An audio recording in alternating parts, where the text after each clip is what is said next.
নমস্কার বন্ধুরা, আমার এই ছোট্ট একটা চ্যানেলে তোমাদের কাছে অনেক অনেক স্বাগত। তো বন্ধুরা, তোমাদের সামনে আমি আজকে কোনো পুজো বিধি নিয়ে আসছি না। আজকে তোমাদের সামনে আমি কিভাবে সন্ধ্যা পূজা করে থাকি সেই পুজো নিয়েই আসছি। তো বন্ধুরা দেখো, এই জায়গাটা আমি গণেশ পুজোর জন্য ঘর স্থাপন করেছিলাম, তাই এই জায়গাটা পরিষ্কার করে দিলাম। সন্ধ্যাবেলায় ঘরটা তুলেছি, এটা ভালো করে আর কি পরিষ্কার করে নেবো। দেখো বন্ধুরা, আমি ভালো করে পরিষ্কার করে নিয়েছি জায়গাটা। এবারে দেখো, এই ধূপদানি যে প্লেটটা আছে, এটা আমি দুপুরবেলা তো নিত্য সেবা দিয়েছিলাম, তো ধূপকাঠি তো লেবানো যায় না, তাই এখানটা এবার আমি পরিষ্কার করে নেবো। প্রদীপ, আর প্রদীপটা তো প্রত্যেক দিন তো সলতার পাল্টানো যায় না, তো আমি প্রদীপের মুখটা একটুখানি ছিঁড়ে দিই। তো দেখো বন্ধুরা, প্রদীপের থালাটা ভালো করে পরিষ্কার করে নিয়েছি। এবার আমি ঠাকুরকে ভোগ নিবেদন করব। তো দেখো, আমি এবার ঠাকুরকে ভোগ নিবেদন করে দেবো। ভোগ নিবেদনের জন্য আমি দুটো কিশমিশ দিচ্ছি। আর গোপালে 3টে গোপাল, এই যে 3জন গোপালকেই আমি 3টে কিশমিশ দিচ্ছি।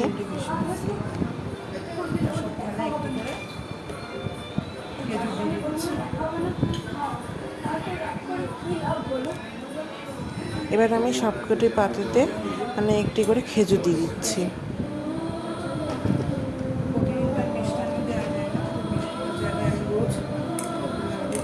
আর সব পরিবারেতে আমি নিত্য সেবাতে নকুলদানা দিয়ে পুজো করি, নকুলদানা দিয়ে দিচ্ছি পুজোতে।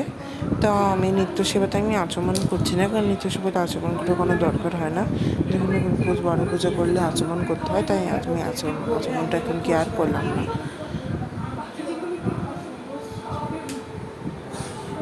আর সবকটি পাতাতে আমি একটি করে তুলসী পাতা দিচ্ছি, কেন সন্ধ্যাবেলায় আমি সবকটি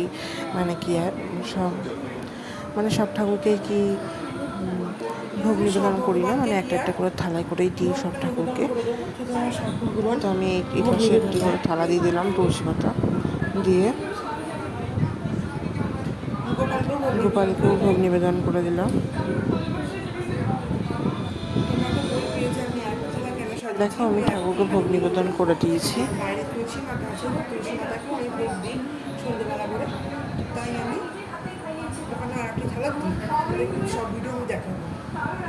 এবার ঠাকুরকে আমি এবার জল নিবেদন করে দেবো, গ্লাসে জল ভরে। আমার পেতলের থালা বাসন আছে, কিন্তু আমি সন্ধ্যাবেলায় স্টিলের থালা বাসনে ঠাকুরকে খেতে দিই। ওগুলো কি আর একটু হয়ে গেছে, সেজন্য পাশে আমি রেখে দিই। ওইগুলো সবসময় তো আর মাঝে বসে যায় না, তাই আমি ওগুলো পাশে রেখে দিয়েছি। এবং গ্লাসে আমি একটু করে তুলসী পত্র নিবেদন করে দিচ্ছি।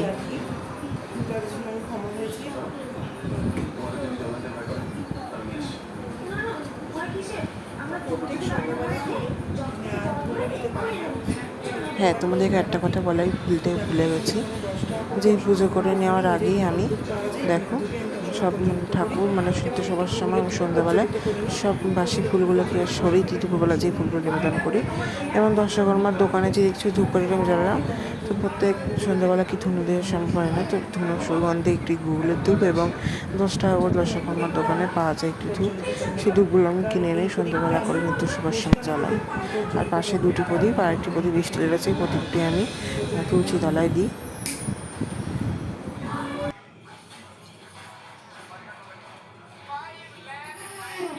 প্রদীপটা প্রজ্বলিত করে নিলাম, ধূপ দ্বীপ সবই প্রজ্বলিত করে নিচ্ছি।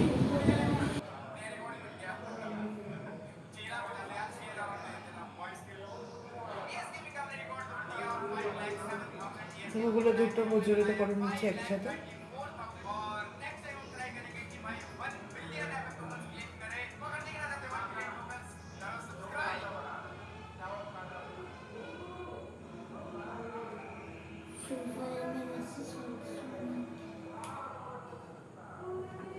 তো আমাকে একজন সাবস্ক্রাইবার কমেন্ট করেছিল, যে বলেছিলেন যে তিনি নাকি প্রদীপ দিয়ে আরতি করার আগে ধূপ দিয়ে আরতি করতে হয়, তাই আমি ধূপ দিয়ে প্রথমে আরতি করে দিচ্ছি ঘন্টার জন্য সহযোগী। আমি প্রত্যেকদিন গোপালের পুজোতে 2 ঘন্টার জন্য নারায়ণ এবং গোপালের তো খুবই প্রিয়, তাই আমি ঘন্টার জন্য সহযোগী গোপালের পুজোটা করেছিলাম।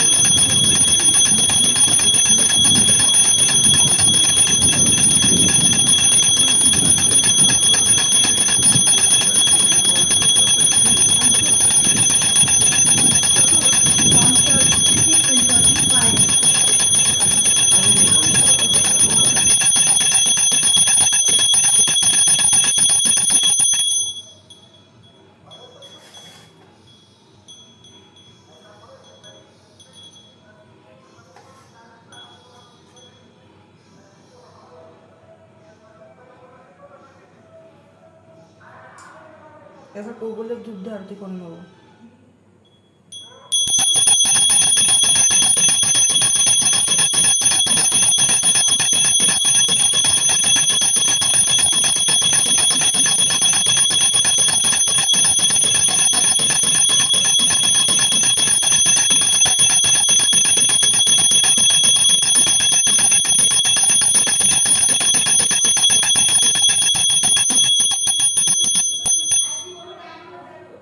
এবার প্রদীপ দিয়ে আরতি করে নেবো।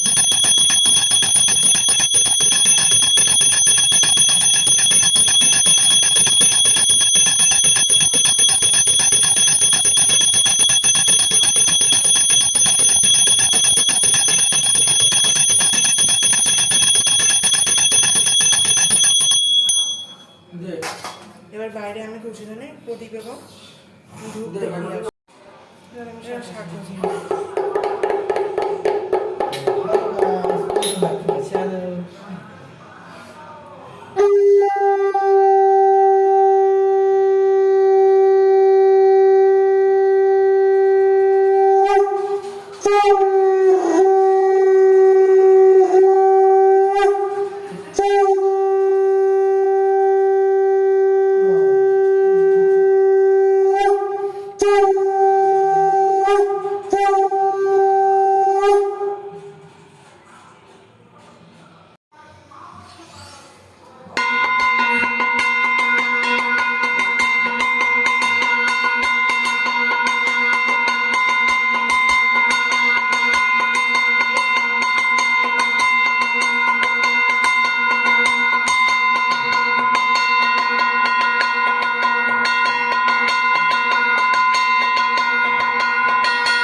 আমি যখন করতাল দিয়ে বাজাচ্ছিলাম তখন আমি হরিনাম গাইছিলাম, কিন্তু হরিনামের গানটা আসেনি। আমি যখন এডিটিং করছিলাম ভিডিওটা তখন আমি বলে দিলাম তোমাদেরকে, তোমাদের একটা অসুবিধা না হয় বুঝতে।